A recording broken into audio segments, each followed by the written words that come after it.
Hi students, chemistry with home classes में मैं अमित कुमार आप लोगों का स्वागत करता हूं।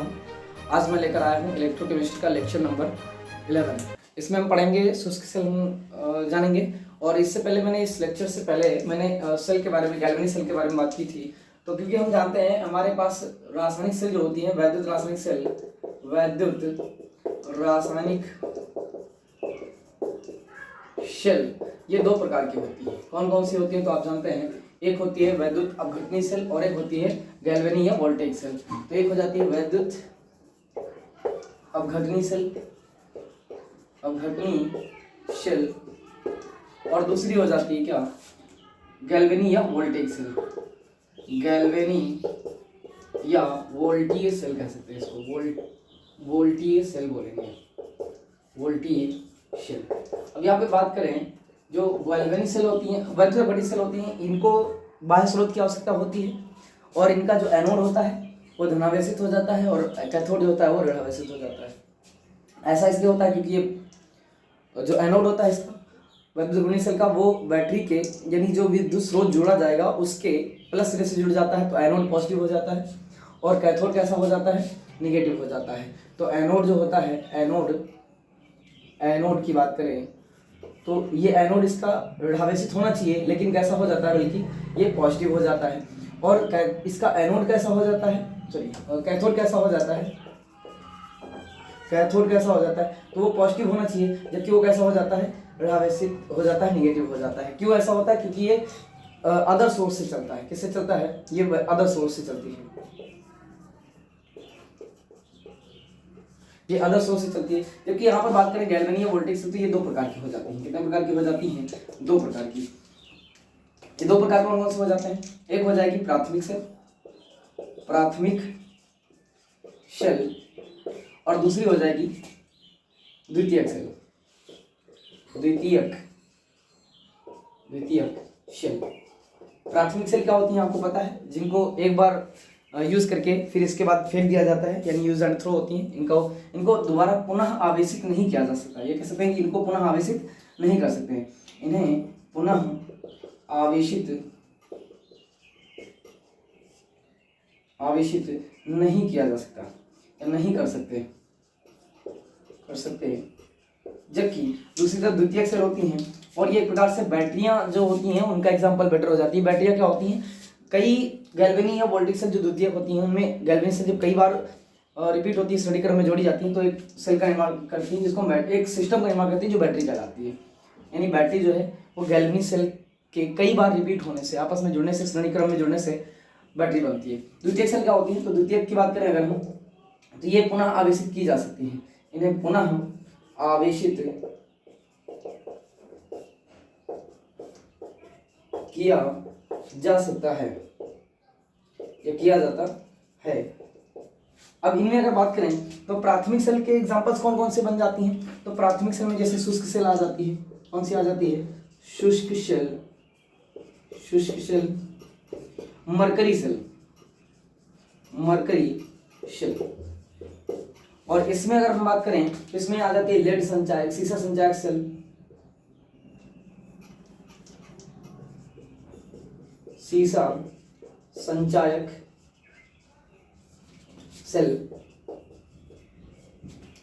और दूसरी हो जाती है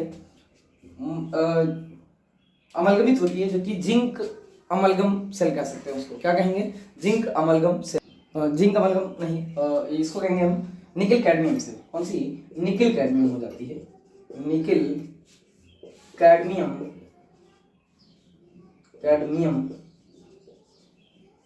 सेल। कौन सी हो जाएगी, तो निकिल कैडमियम सेल हो जाती हैं। तो ये दो प्रकार की आपकी सेल हो जाती हैं। आज हमारा टॉपिक जो है वो कौन सी है, प्राथमिक सेल है। प्राथमिक सेल में हम कौन सी पढ़ेंगे, तो शुष्क सेल के बारे में आज हम जानने वाले हैं। तो आइए देखते हैं शुष्क सेल क्या होती है, इसके बारे में जानते हैं।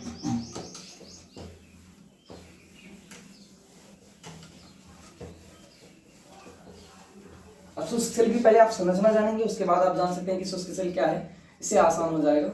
शुष्क सेल, तो शुष्क सेल होती क्या है, तो अगर हम बात करें शुष्क सेल एक प्रकार की प्राथमिक सेल है। कैसी सेल है, प्राथमिक सेल है, प्राथमिक सेल है जिसे पुनः आवेशित नहीं किया जा सकता। तो ये आप चीज समझ रहे हैं, क्योंकि इनको चार्ज नहीं कर सकते, ये नॉन चार्जेबल होती हैं, तो पुनः आवेशित नहीं किया जा सकता, नहीं किया जा सकता, अतः ये निरावेशित होने पर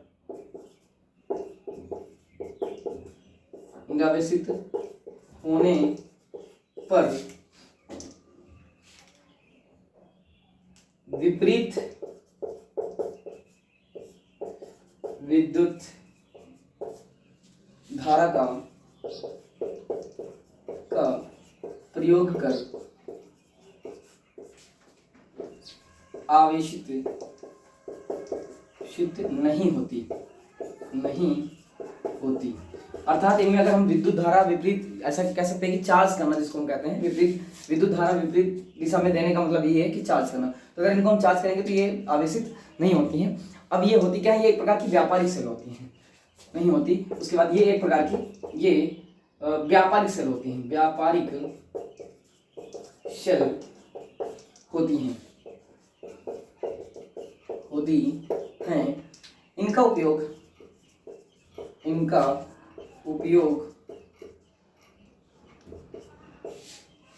उपयोग रिमोट टॉर्च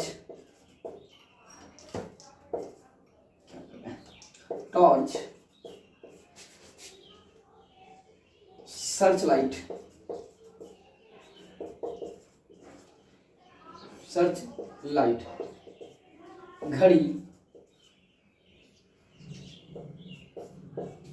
घड़ी और रेडियो आदि में करते हैं,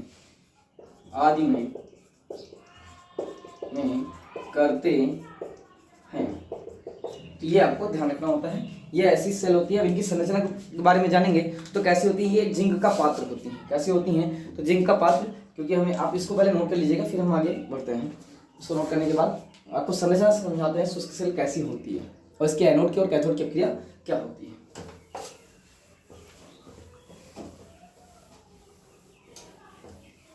तो शुष्क सेल की अगर संरचना की बात करें तो इसमें क्या होता है कि जिंक का पात्र होता है। क्या होता है, एक जिंक का पात्र होता है। इस पात्र में क्या करते हैं हम, इस पात्र में ये जिंक का पात्र होता है, ये Zn जिंक का पात्र होता है, जिसमें क्या करते हैं हम, एक ग्रेफाइट की छड़ रख देते हैं। क्या करते हैं, ग्रेफाइट की छड़ रख देते हैं। ये क्या है, ये C अर्थात ग्रेफाइट छड़ है, ग्रेफाइट छड़ होती है। क्या होती है, तो ग्रेफाइट छड़ होती है। अब इसमें क्या करते हैं, ये जो होती है ये MnO2 से लेपित होती है। कैसी होती है, इसके बाहर क्या करते हैं हम, ये तो ग्रेफाइट हो जाती है, पूरी हमारी क्या होती है, ग्रेफाइट होती है। और इसके बाहर जो है ये जो परत है ये किसकी होती है, MnO2 की परत होती है। इस पर क्या होती है, MnO2 की परत होती है। और इसमें ये जो स्पेस बन रहा है, जो खाली स्थान बन रहा है, ये क्या कार्य करता है, इसमें क्या करते हैं, इसमें हम भर देते हैं अमोनियम क्लोराइड। इसमें पेस्ट भरा जाता है। वैसे तो देखने में कहा जाता है कि ये पेस्ट जो होता है वो सूखा होता है, लेकिन रियल में ऐसा सूखा होता नहीं है। इस चीज को आपको ध्यान रखना होता है। तो ये कैसा होता है, ये पेस्ट जो होता है ये थोड़ा सा गाढ़ा पेस्ट होता है। कैसा होता है, गाढ़ा पेस्ट होता है। किसका होता है, तो ये जिंक क्लोराइड और अमोनियम क्लोराइड, यहाँ पे जो पदार्थ भरा जाएगा, जो वैद्युत अपघट का कार्य करता है। क्या कार्य करता है, यहाँ पे क्या भरेंगे, तो यहाँ पर लेंगे हम ZnCl2 प्लस NH4Cl। ये जो मिश्रण होगा ये वैद्युत अपघट का कार्य करेगा। क्या कार्य करेगा, तो ये वैद्युत अपघट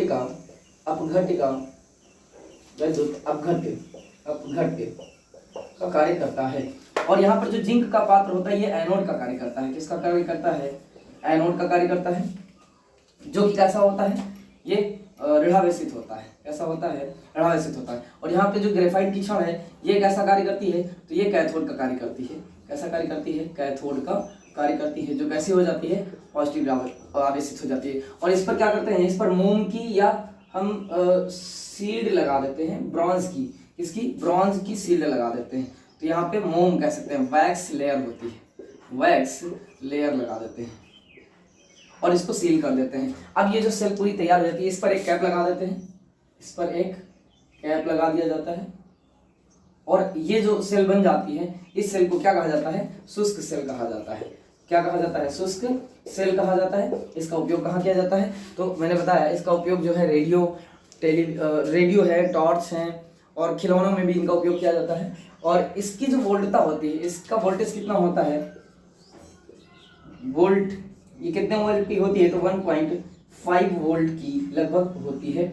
ये आपको ध्यान रखना होता है। तो ये प्रोसेस आपको लिखना होता है। इसमें क्या लिखना होता है कि शुष्क सेल होती क्या है? तो शुष्क सेल एक जिंक का पात्र होती है जिसमें एक ग्रेफाइट की छड़ डूबी होती है, रखी होती है। और ये जो स्थान होता है, मैंने कहा जिंक जो ग्रेफाइट की छड़ है ये MnO2 की परत से लेपित है। ये ग्रेफाइट MnO2 की परत से लेपित है। और साथ ही साथ जिंक का पात्र जो होता है इसमें क्या भरा होता है? इसमें एक वैद्युत अपघट्य डाल देते हैं, जो क्या होता है? ZnCl2 और अमोनियम क्लोराइड का पेस्ट भर दिया जाता है। तो आपको इसमें पूरी विधि आपको लिखनी पड़ती है। जिंक पात्र जो होता है वो एनोड का कार्य करता है और जो ग्रेफाइट होती है वो कैथोड का कार्य करती है। जो ग्रेफाइट की छड़ है, ग्रेफाइट की छड़ ये कैथोड का कार्य करती है। और मैंने कहा ये छड़ जो होती है इसके बाहर एक लेयर होती है, इसको आपको ध्यान रखना है किस चीज की होती है? तो ये MnO2 की परत इस पर लगी होती है। पेस्ट कौन सा भरा होता है? वैद्युत अपघट्य, तो ZnCl2 यानी जिंक क्लोराइड और अमोनियम क्लोराइड का गाढ़ा पेस्ट भरा होता है, जो वैद्युत अपघट्य का कार्य करता है, जो इलेक्ट्रॉनों को फ्लो कराने का कार्य करता है। तो इस फिगर को आप बना लीजिएगा। इसकी एनोड की क्रियाएं क्या होती हैं? एनोड की क्रिया आप लिखना चाहें तो एनोड की क्रिया क्या होगी? एनोड पर आपको पता है क्या होता है? ऑक्सीकरण होता है। यहाँ क्या होगा? ऑक्सीडेशन होता है। और ऑक्सीडेशन में क्या होता है? जो जिंक होती है, क्या होती है? जिंक जो होती है Zn, ये टूट जाती है किसमें? Zn++ में। और क्या होते हैं? यहाँ से इलेक्ट्रॉन रिमूव हो जाते हैं। तो ये जो क्रिया होती है ये ऑक्सीकरण की क्रिया होती है। दूसरी प्रोसेस कौन सी होती है? यहाँ पर कैथोड की क्रिया होती है। कैथोड पर कौन सी क्रिया होगी? कैथोड पर जो क्रिया होगी, मैंने कहा ये कौन सी क्रिया है? ये ऑक्सीडेशन है। Oxidation, BATION। तो ऑक्सीडेशन क्रिया हो जाती है। जबकि यहाँ पर जो दूसरी क्रिया ली जा रही है कैथोड पर, कौन सी क्रिया होगी? तो यहाँ पर MnO2 होता है। क्या होता है? MnO2 होता है। साथ में NH4+ जो कि ये आयन होता है ये टूट जाता है। ये NH4+ इसमें प्लस में और ये माइनस में टूट जाता है, ये आता है। तो ये क्या बना लेता है? ये बना लेता है। साथ में यहाँ पे इलेक्ट्रॉन आएंगे। क्या आएंगे? इलेक्ट्रॉन आएंगे। तो इलेक्ट्रॉन कितने मिल जाएंगे? इसको 2 इलेक्ट्रॉन यहाँ पर आ जाते हैं। अब ये जो प्रोसेस है इसको मिटा रहे हैं हम थोड़ा सा। ये जो प्रोसेस होगी इसमें क्या होगा? MnOOH बन जाता है, मैग्नीशियम हाइड्रोक्सी ऑक्साइड बन जाता है। या यहाँ से कह सकते हैं कि H2O आप निकाल सकते हैं। अगर 2 मोल ले रहे हैं तो MnO2, इसमें इसकी ऑक्सीजन संख्या जो होगी वो +3 या +4 हो सकती है, या फिर +4 होती है। तो ये ऑक्साइड बन जाता है किसका? इसका यौगिक बन जाता है जो ऑक्सीजन संख्या कितनी रखता है? +4 या +3 रखता है। ये आपको ध्यान रखना है। साथ में क्या बन जाता है? NH3 बन जाती है। NH3 बन जाएगी तो NH3 निकल जाएंगे, 2 H यहाँ से पड़े, ऑक्सीजन जल बना लेते हैं, जलीय कह सकते हैं, जल बना लेता है, ये ध्यान रखिएगा। तो ये हो जाएगा और ये साथ में। तो ये क्रिया जो होती है अभी, ये अमोनिया जो होती है अब ये क्या करती है? ये लास्ट अंततः जाती है जिंक के साथ अमोनियम क्लोराइड बना लेती है। जो जिंक आयन है ये वाला, ये अमोनिया जाती है किसके साथ? इस वाले जिंक के साथ। तो ये अमोनियम जिंक क्लोराइड बना लेती है। NH3 ले लेते हैं, NH3Cl। तो ये अमोनियम जिंक क्लोराइड बन जाते हैं। ये इसको कह सकते हैं जिंक क्लोराइड अमोनिया। तो ये आपका यौगिक बन जाता है और ये प्रोसेस हो जाती है किसकी? अब चयन की क्रिया हो जाती है। इसको क्या बोलेंगे? रिडक्शन बोलते हैं। ये रिडक्शन प्रोसेस होती है। ये रिडक्शन हो जाता है। इसमें इलेक्ट्रॉन देखिए क्या हो रहे हैं? जुड़ रहे हैं। और यहाँ पर क्या हो रहे हैं? इलेक्ट्रॉन निकल रहे हैं। जिंक से जिंक ++ आयन बन रहा है और यहाँ पर अमोनियम जो था वो अमोनिया में बदल रहा है। इलेक्ट्रॉन यहाँ पर जुड़ रहे हैं और जो कि इसके साथ जा रहे हैं। तो इसको बैलेंस कर सकते हैं। बैलेंस करने के लिए आप इसको 2 मोल ले लीजिएगा, इसको दे लीजिएगा, जल निकल जाएगा। तो इस तरह से आप क्या कर सकते हैं, इलेक्ट्रोड सेल को लिख सकते हैं। इसकी मैकेनिज्म क्या होगी, प्रोसेस क्रियाविधि, या ऐसे कह सकते हैं इसका जो विनिर्माण होता है वो कैसे होता है, इस विधि को लिखना होता है। तो इतना आप नोट कर लीजिएगा, ये एनोड की क्रिया और ये कैथोड की हो जाती है।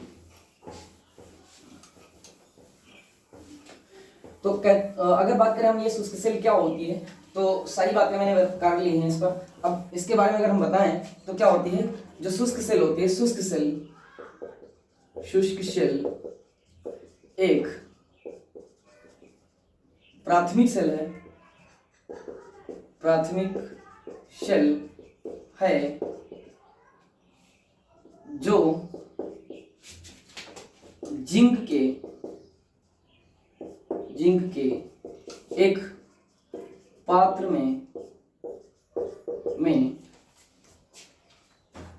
जो जिंक के एक पात्र में ग्रेफाइड और कैसी MnO2 से लेपित MnO2 लेपित का ग्रेफाइड, कार्बन कह सकते हैं या ग्रेफाइड कह लीजिए, ग्रेफाइड जिंक के एक पात्र में MnO2 लेपित ग्रेफाइड की छड़ रखता है। जिंक जो होगा वो क्या कार्य करेगा, तो जिंक जो होता है, जिंक एनोड का कार्य करता है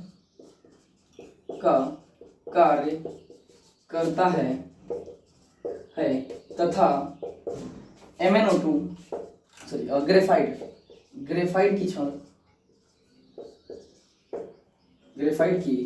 छड़ कैथोड का कार्य करती है, कैथोड का कार्य करती है।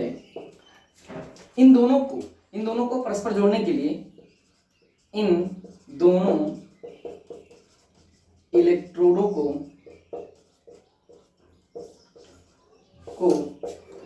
परस्पर जोड़ने के लिए रिक्त स्थान में जो कि पात्र था मैंने कहा, और यहाँ पर क्या थी, ग्रेफाइट की छड़ थी, तो इनका जो एक खाली स्थान है इसकी बात हो रही है। तो जोड़ने के लिए रिक्त स्थान में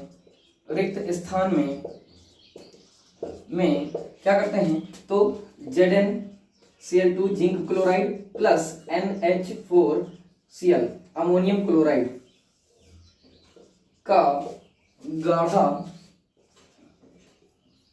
गाढ़ा पेस्ट भरते हैं, जो क्या कार्य करता है, वैद्युत अपघट्य का कार्य करता है, वैद्युत अपघट्य का कार्य करता है। तो ये हो जाता है इसकी वोल्टता, इस सेल की जो शुष्क सेल होती है, शुष्क सेल की, और सेल कैसी मैंने कहा, ये एक प्राथमिक सेल है अर्थात इसको दोबारा चार्ज नहीं कर सकते। तो शुष्क सेल की वोल्टता लगभग कितनी होती है, तो 1.35 से 1.5 वोल्ट होती है। तो ये होती है क्या, शुष्क सेल। और इसी तरह की एक और होती है जो कि मरकरी सेल होती है। मरकरी सेल में क्या होता है, जिंक ऑक्साइड ले लेते हैं और उसमें क्या करते हैं, जिंक अमलगम ले लेते हैं, तो उससे क्या बन जाएगी, मरकरी सेल बनती है, जो कि हम देखेंगे अगले लेक्चर में। तब तक के लिए आपको ये लेक्चर समझ में आया होगा, इसको देखते रहिए, हमारे चैनल को लाइक और सब्सक्राइब करते रहिएगा, अगर सब्सक्राइब नहीं किया तो कर लीजिएगा, और अगर आपको वीडियो पसंद आई है तो कमेंट करिएगा, और वीडियो अधिक पाने के लिए हमारे चैनल से जुड़े रहें। आपको कोशिश करेंगे अच्छे से अच्छा कंटेंट देने की। तो तब तक के लिए चलते हैं, गुड बाय, थैंक यू।